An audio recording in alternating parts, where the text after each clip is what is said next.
Bom dia, quarto ano, sou a professora Cláudia. Estamos aqui para a nossa leitura, né, de hoje. Lembrando que nós entramos falando sobre a região mineradora, nós falamos sobre todos os caminhos levam às minas, falamos também sobre tropeiros, bandeirantes, entradas, falamos também sobre toda a sociedade, né, mineira e o trabalho dos africanos. Hoje nós estamos falando sobre a religião, né? Porque onde nós vamos, com certeza aquilo que nós acreditamos vai conosco, correto? Então, na região de Minas, a religiosidade, a religião, estava presente no dia a dia das pessoas, batizados, casamentos e festas religiosas.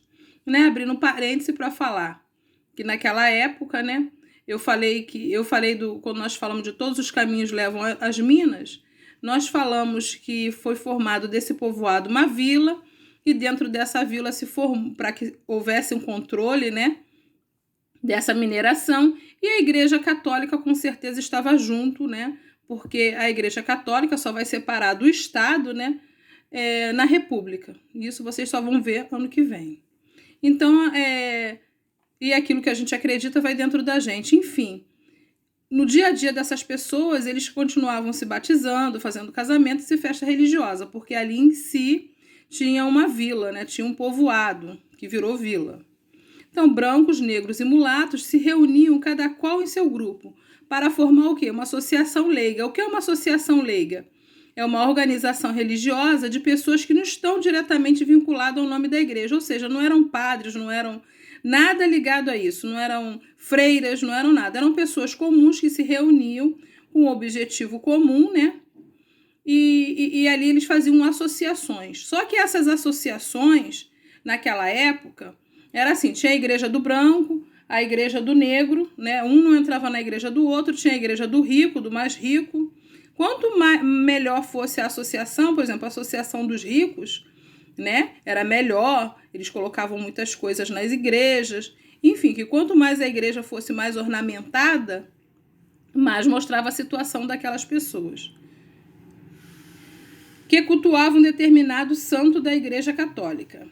Bom, eu coloquei abaixo as irmandades. Por exemplo, tinha Nossa Senhora do Rosário, era a Irmandade dos Negros. Cada santo estava relacionado a uma irmandade, tá? A uma associação. Quando eu falo irmandade, é essa associação.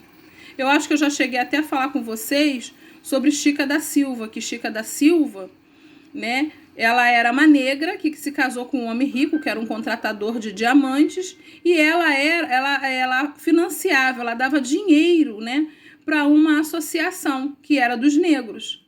Inclusive, ela hoje tem os ossos, né, os restos mortais delas, está em uma dessas igrejas lá em Minas.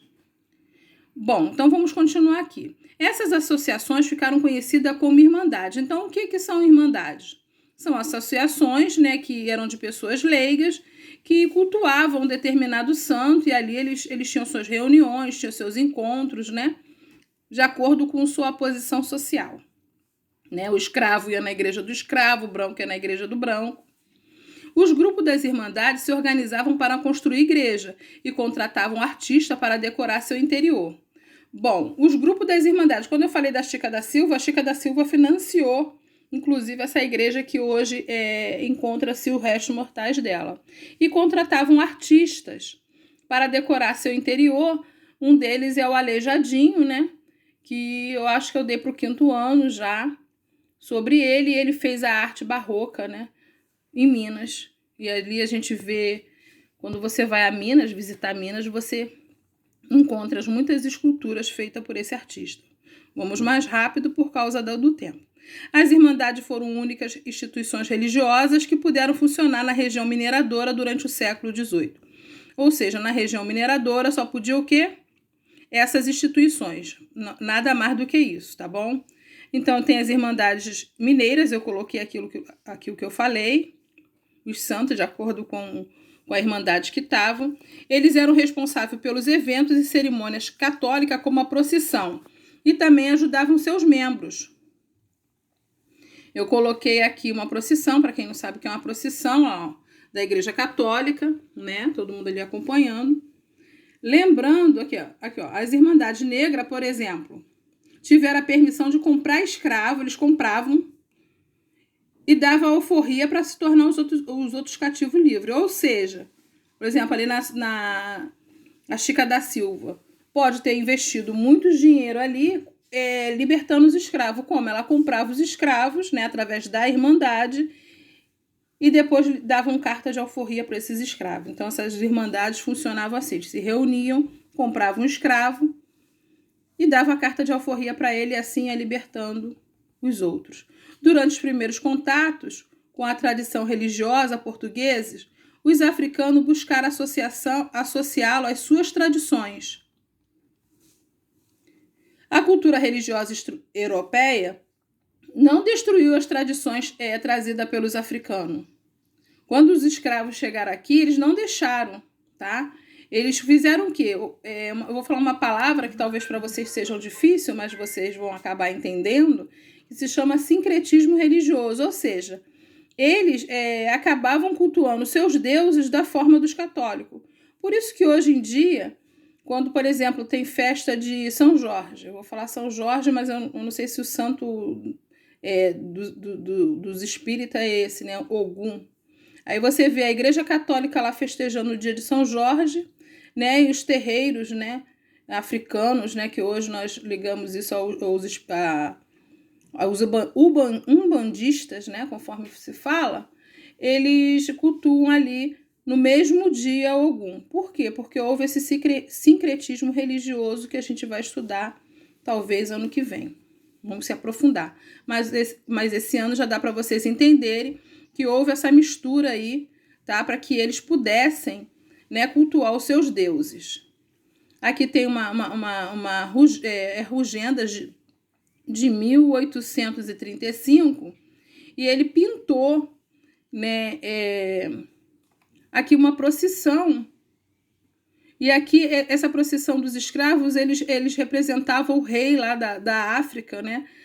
Eles faziam essa mistura aí e tinha essa homenagem. Era a foto em homenagem à Nossa Senhora do Rosário, padroeira dos negros, em ouro preto.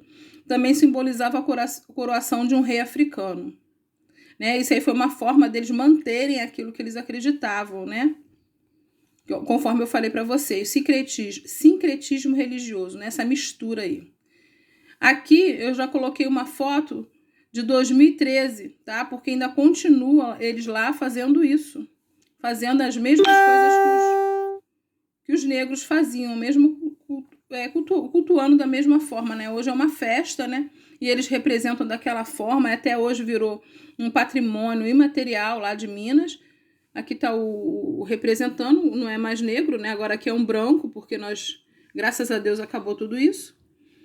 Mas aqui continua, tá vendo como é que é importante a gente saber história?